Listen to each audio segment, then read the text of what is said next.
आज की कहानी है गिलहरी की अनोखी दोस्ती। घने जंगल में जहाँ ऊंचे ऊंचे पेड़, घनी झाड़ियाँ और तरह तरह के जानवर रहते थे, वहीं एक नन्ही गिलहरी चुन्नी भी रहती थी। चुन्नी बहुत नटखट और चंचल थी, लेकिन एक समस्या थी, उसका कोई दोस्त नहीं था। चुन्नी ने कई बार हिरण, बंदर और खरगोश से दोस्ती करने की कोशिश की, लेकिन सब उसे छोटा और कमजोर समझकर दूर हटा देते थे। चुन्नी, तुम हमारे साथ नहीं खेल सकती, तुम बहुत छोटी हो। हाँ चुन्नी, तुम बहुत छोटी और कमजोर हो। इन बातों को सुनकर बेचारी चुन्नी उदास हो गई। उसे लगा कि जंगल में कोई उसका सच्चा दोस्त नहीं बन सकता। एक दिन चुन्नी जंगल में अकेले घूम रही थी, तभी उसे एक अजीब सी फुसफुसाहट सुनाई दी। कोई मदद करो मेरी, मुझे यहाँ से बाहर निकालो। चुन्नी चौंक गई।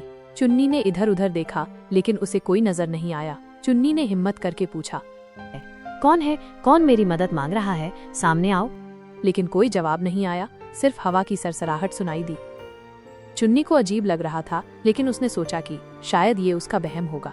यहाँ तो कोई भी नहीं है, ये शायद मेरे मन का वहम होगा।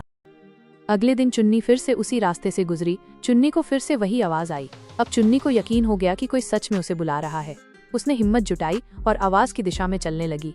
जैसे जैसे वो आगे बढ़ी, जंगल घना और डरावना होता गया। बड़े बड़े पेड़, घना अंधेरा और चारों तरफ सन्नाटा। चुन्नी ने हिम्मत नहीं हारी। वो आवाज की दिशा में आगे बढ़ती रही। कुछ देर चलने के बाद चुन्नी एक गहरी खाई के पास पहुंची। वहां पहुंचने पर उसने देखा कि झाड़ियां के पास कुछ हलचल हो रही है। चुन्नी में डरते हुए पूछा, कौन है वहाँ? सामने आओ। झाड़ियों के पीछे से एक छोटा सा डरा सहमा हुआ भेड़िया का बच्चा निकला। चुन्नी ने हैरानी से पूछा, तुम कौन हो? मेरा नाम कालू है। मैं अपनी माँ से बिछड़ गया हूँ और इस खाई में गिरने से मेरा पैर चोटिल हो गया है। मैं यहाँ कई दिनों से फंसा हुआ हूँ, मेरी मदद करो। चुन्नी ने देखा कि कालू बहुत कमजोर हो चुका था। वो ठीक से चल भी नहीं पा रहा था। कालू की आंख में आंसू थे। उसने कहा, मैं अभी बहुत छोटा हूँ चुन्नी, मुझे तुम्हारी मदद की ज़रूरत है। अगर तुम मुझे छोड़कर चली गई तो मैं यहाँ भूख से मर जाऊँगा। चुन्नी, तुम मुझे यहाँ अकेला छोड़कर मत जाओ। चुन्नी को दया आ गई। चुन्नी ने फैसला किया कि वो कालू की मदद करेगी। चुन्नी तुरंत जंगल के अंदर गई और कुछ फल लाकर कालू को खाने के लिए दिए। कालू, ये कुछ फल है, इन्हें खा लो। इन्हें खाकर तुम्हारा पेट भर जाएगा। लेकिन जैसे ही रात होने लगी, जंगल में अजीब अजीब आवाज आने लगी। झाड़ियों में सरसराहट, कहीं से भेड़ियों की डरावनी आवाज और अंधेरे में चमकती आंखें। चुन्नी को डर लगने लगा, लेकिन उसने हिम्मत नहीं हारी। अगली सुबह चुन्नी जंगल के दूसरे जानवरों के पास गई और मदद मांगी।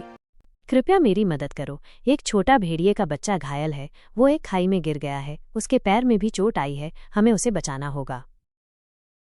लेकिन हिरन, बंदर और खरगोश सब पीछे हट गए। सबने मदद करने से इनकार कर दिया। हमारी जाति और भेड़िए की जाति कभी दोस्त नहीं बन सकते। तुम पागल हो गई हो क्या? भेड़िया बड़ा होकर हमें ही खा जाएगा।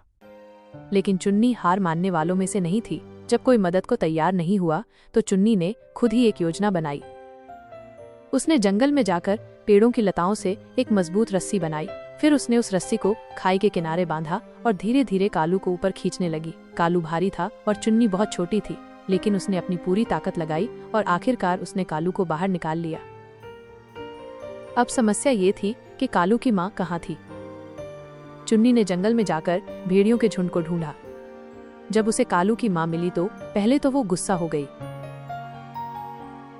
तुम हमारी जाति की नहीं हो, तुमने मेरे बच्चे को क्यों छुआ? और मेरा बच्चा कहाँ है? वो ठीक तो है। चुन्नी डर गई, लेकिन उसने हिम्मत जुटाकर कहा, जाति से क्या फर्क पड़ता है, मैंने सिर्फ एक दोस्ती मदद की। कालू की माँ को ये सुनकर बहुत आश्चर्य हुआ। कालू और सुरक्षित था। चुन्नी कालू को उसकी माँ के पास ले आई। कालू की माँ अपने बेटे से मिलकर बहुत खुश हुई। कालू ने अपनी माँ को पूरी कहानी सुनाई। अब भेड़िए और सभी जानवरों को एहसास हुआ कि हर प्राणी को दोस्ती का अधिकार है। जंगल में बदलाव आ गया। जानवरों ने सीखा कि छोटा या बड़ा, जाति कोई भी हो, सच्चा दोस्त वही होता है जो मुसीबत में साथ दे। अब हिरण, बंदर और खरगोश को भी अपनी गलती का एहसास हो गया।